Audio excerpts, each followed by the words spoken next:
Tonight, the Kremlin confirms President Trump and his Russian counterpart are preparing to meet face-to-face. What we're learning and the president's push to bring an end to Russia's war with Ukraine. Plus, time's up. A new round of tariffs affecting dozens of countries went into effect today. The industry's feeling the pinch and the impact on consumers. We explain. And dairy dilemma. It gives you vitamin D and other nutrients, and absolutely, but it also can give you a lot of saturated fats. The pros and cons of dairy and the Trump administration's push to change the menu. No longer are we going to have a broken food pyramid. All this and more tonight on Faith Nation.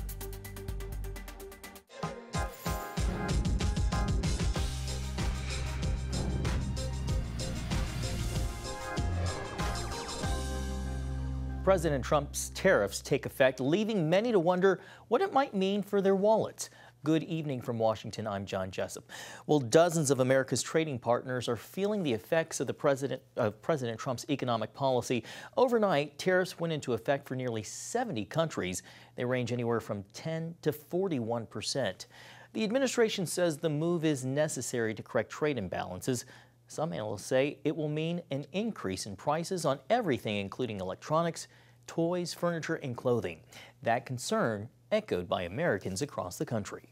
As prices continue to rise and widespread economic uncertainty continues over President Donald Trump's tariffs, a new AP NORC poll finds that cost of living issues are top of mind for everyday Americans, with many reporting that costs are a major source of stress in their lives.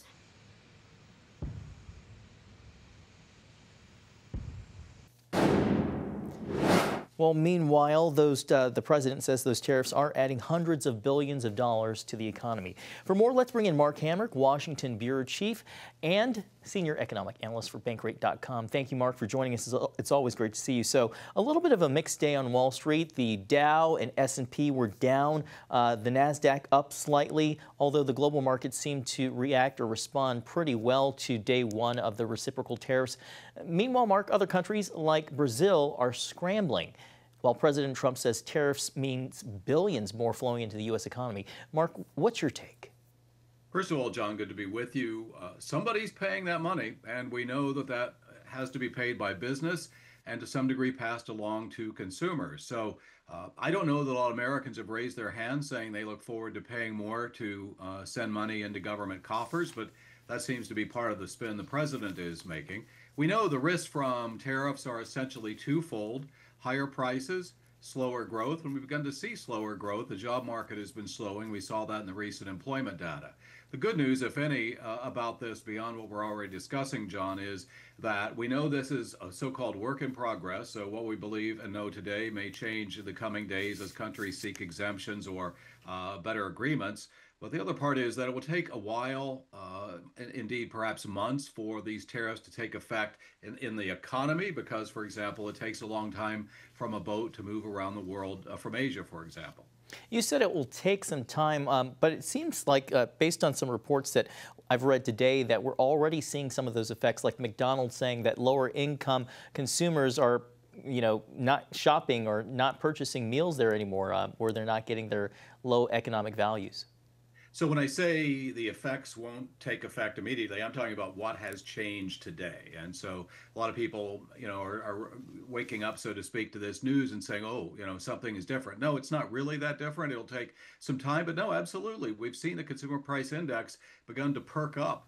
We've seen select areas within consumer prices beginning to rise as well, and we should brace for more of that. The expectation is by the end of the year, inflation will be rising more, not less, and we'll see what the impacts are on economic growth and further on the job market. It adds to this bizarre mix of both uncertainty, where do we end up with all this, as well as certainty. We know it is a tool the president is going to wield, and the average effective tariff rate at about 17% is the highest since the Great Depression, or 1935 in this case. You just mentioned the job market. Jobless claims rose slightly last week, up 7,000. The numbers come after Friday's July jobs market report sent the markets into a tizzy. What's your take on the state of the job market right now? It's a no fire, no hire job market, John. And so there's, the good and the not so good with all that. We now have the total number of individuals who are receiving unemployment benefits at the highest in more than 3 years, but the number of new applications for unemployment benefits is barely budging and is actually remarkably low. The other part is that many of the federal workers affected by the DOGE cuts are not yet eligible for unemployment applications. Many of them are on severance, some of that, of course, in legal limbo. Hamrick with Bankrate, we always appreciate your time and your insights, Mark. Thank you, John. Have a great night. Well, while Trump's tariffs have dominated the news in the recent weeks and months, the U.S. faces an economic threat that's flying under the radar, the huge federal debt. As CBN's Dale Hurd reports, some believe the U.S. could someday face default because Washington seemingly is unable to curb its spending. Think of the U.S. economy as a person who looks healthy, but on the inside is carrying a serious disease that could kill them. Treasury Secretary Scott Bessent puts it this way. Our fiscal situation is a 350-pound, 2-pack-a-day smoker on the ICU table. The federal debt is at $37 trillion and climbing. That's over $300,000 per taxpayer. The U.S. now spends more on interest than on national defense, almost $1 trillion.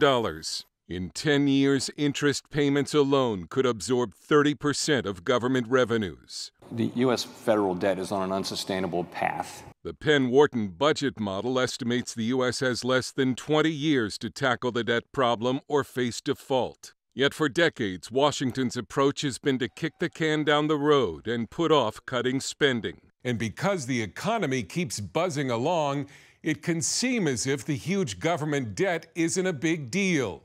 But some warn that a reckoning is coming, and it could be bad. Chris Edwards is an economist at the Cato Institute. It's an extremely serious and dangerous situation we're in right now. The federal government has already borrowed $30 trillion, and if the government does nothing over the next few years, the accountants in Washington think that the $30 trillion will rise to $50 trillion.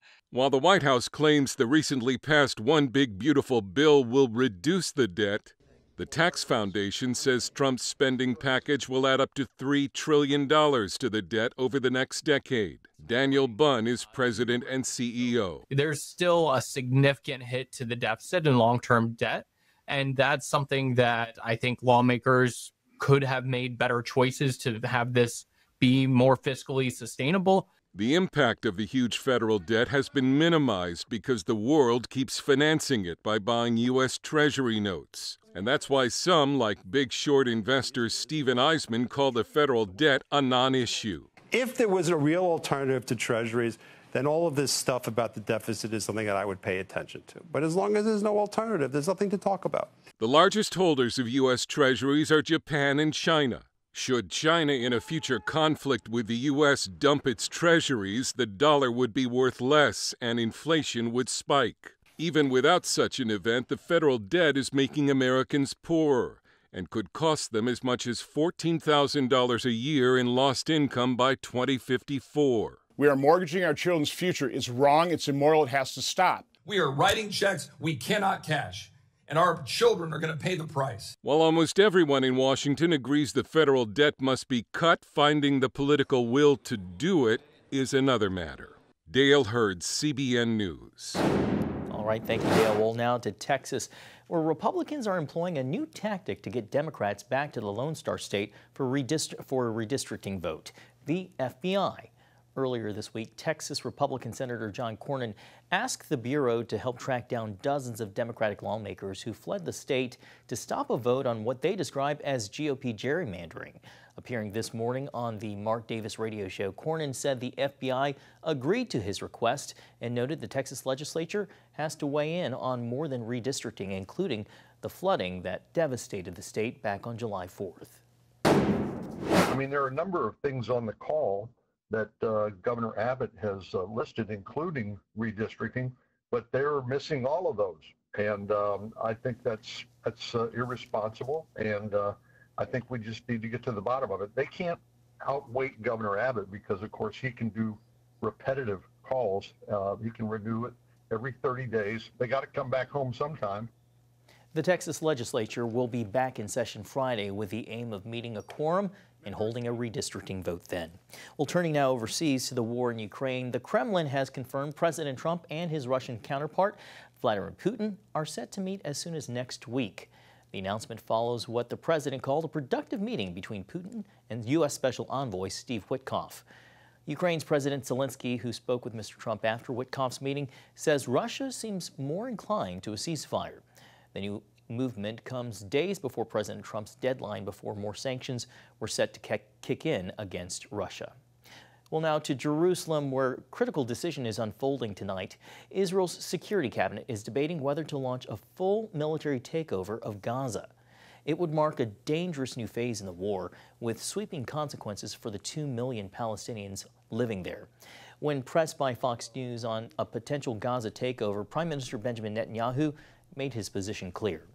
We intend to, in order to assure our security, remove Hamas there, enable the population to be free of Gaza, and to pass it to civilian governance. That is not Hamas and not anyone advocating the destruction of Israel. That's what we want to do. We want to liberate ourselves and liberate the people of Gaza from the awful terror of Hamas. The plan has divided Israel's military leadership. Top commanders warn it could endanger the lives of the remaining 50 hostages and drag an already exhausted military into a long, costly fight. Do you like ice cream or cheese? Then stay tuned. A look at proposed changes to dairy dietary guidelines when Faith Nation returns.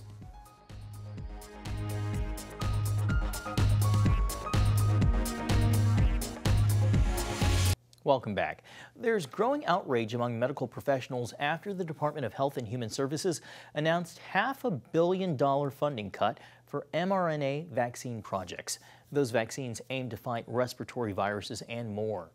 The $500 million cut targets 22 projects in development.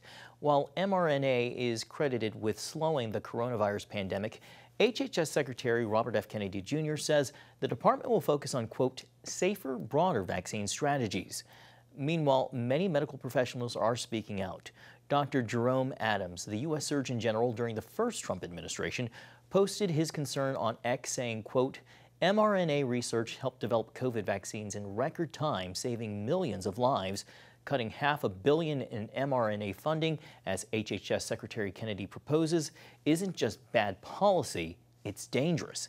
He went further, saying mRNA technology isn't just used for COVID vaccines, it's also used to help fight against the flu, RSV, HIV, Zika, cancer, autoimmune diseases, and more. Well, the Trump administration is proposing new changes to the nation's dairy dietary guidelines, that is. CBN medical reporter Lori Johnson brings us this look at what's in store. Health and Human Services Secretary Robert F. Kennedy Jr. announced America's new dietary guidelines will include more dairy. Well, I grew up in a world where milk was the healthiest thing that you could eat.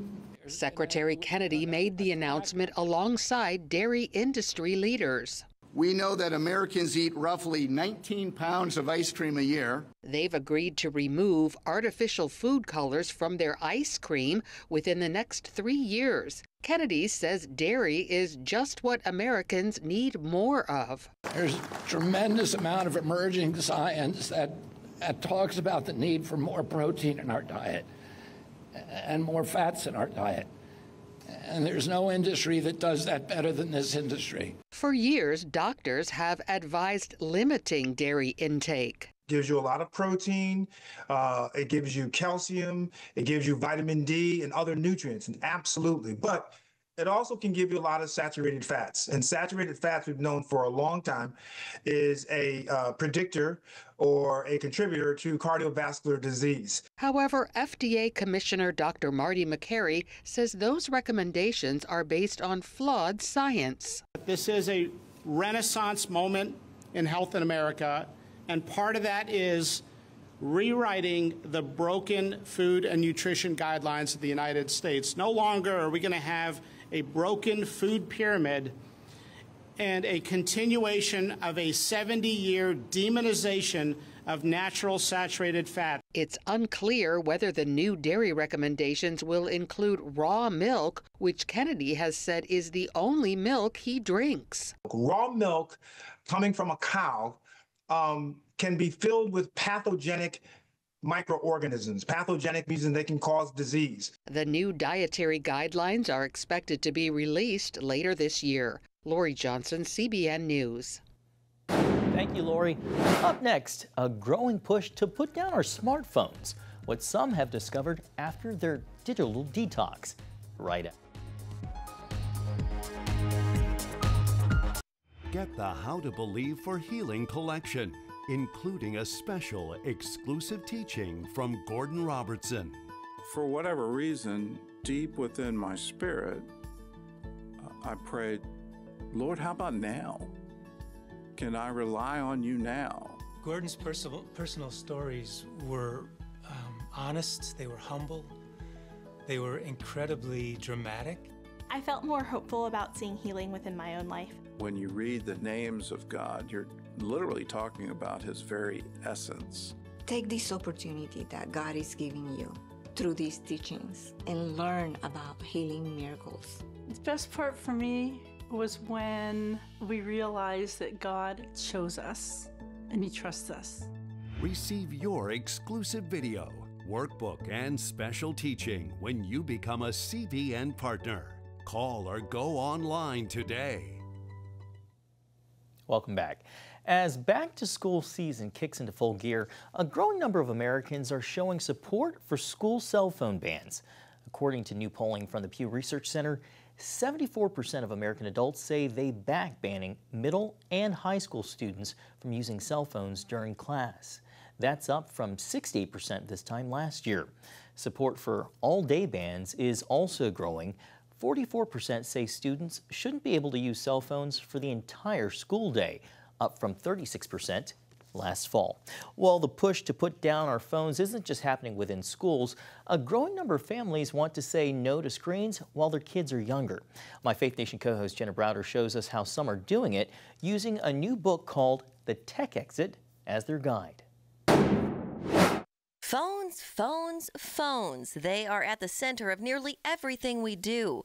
And more studies show they're often more harmful than helpful, especially for young minds. Most of the parenting books on technology kind of accepted this premise that at some point your child will get a smartphone and social media, so here's how to mitigate the damage. Claire Morrell flips that notion on its head in her new book, The Tech Exit, a practical guide to freeing kids and teens from smartphones. But my research had shown me that screen time limits and parental controls really weren't enough to fully and sufficiently protect kids from the harms out there.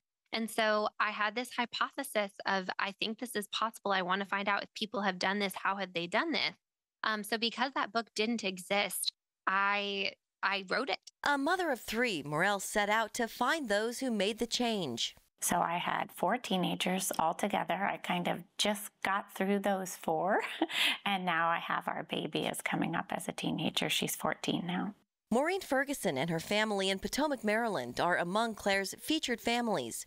Maureen says she could see the dangers of smartphones and social media early on and made the decision to say no. Getting their children on board started with education. I had all of my kids watch the movie The Social Dilemma, in which these tech executives explain how they addict kids. So my kids kind of had the attitude of, okay, I don't want to be manipulated. I understand now how these social media companies are trying to addict me and how they're trying to manipulate me and manipulate my thinking. They also found friends who didn't have smartphones. I teamed up with other moms to say, hey, let's make this easy. You know, we're entering the teenage years. How can we make this easier on all of us? It's easier on the kids and it's easier on the parents to just keep your kids off of it entirely, at least until they're older, at least until their brains are kind of wired up a little bit more. Each of Maureen's kids got a dumbed-down phone or simple flip phone when they entered high school. I asked if their social lives suffered for it. To the contrary. I mean, here in our backyard, they would have spike ball tournaments, or they would go for hikes, or, I got a ping pong table for the basement, and, like, bought lots of M&Ms and soda so that my kids would hang out in my basement and whatever, play board games and that kind of thing. So I think I helped them to develop a really rich in-person social life so that they didn't feel the loss of the sort of, fake social media life. After they completed their college applications, Maureen gave them smartphones, usually in their final semester of high school. For families that have already given their kids these devices but want to give the tech exit a try, Claire recommends a 30-day digital detox. So setting aside 30 days on your calendar and coming up with a plan of activities of what you're going to be doing those 30 days instead, like actually making it fun and exciting for your family, something to look forward to. We're going to do these excursions or we're going to do these family game nights, trying to actually structure the time and replace the screens with real life activities. The next step is to follow Maureen's example of finding other families who might join in the effort, whether that's at your kid's school or even church. The book also includes a section on engaging your faith community. And finally, finding those alternatives, be it a dumbed-down phone or something else. I had this hypothesis going into the book that this was possible, and I kind of wanted to learn how. But what I came out of interviewing all these families thinking was just not only is this possible, this is the best possible thing we can do for our kids. And that the benefits are just overwhelmingly positive, that the tech exit is really a positive no. These families saying no to the smartphones and social media are saying yes to so much more in real life. I asked Claire how parents should participate in this. She says you can keep your smartphone, but to be mindful about how you use it in front of your kids and to set a good example. Jenna Browder, CBN News. Finally tonight, ending on a positive note, a Kansas community is helping students and teachers go back to school in style. Barbers and hairstylists in Hutchinson organized a free haircut for dozens of area kids. Some of the volunteers in the town that locals call Hutch were former students themselves. In nearby Wichita, the Salvation Army held a supply drive for teachers to shop for classroom items their students might need. Local businesses donated more than, get this, $30,000 worth of supplies. I'm sure they're gearing up and ready for a great school year. Well, that's going to do it for tonight's Faith Nation. Make sure to tune in tomorrow for a special Heaven Meets Earth program. Have a great night.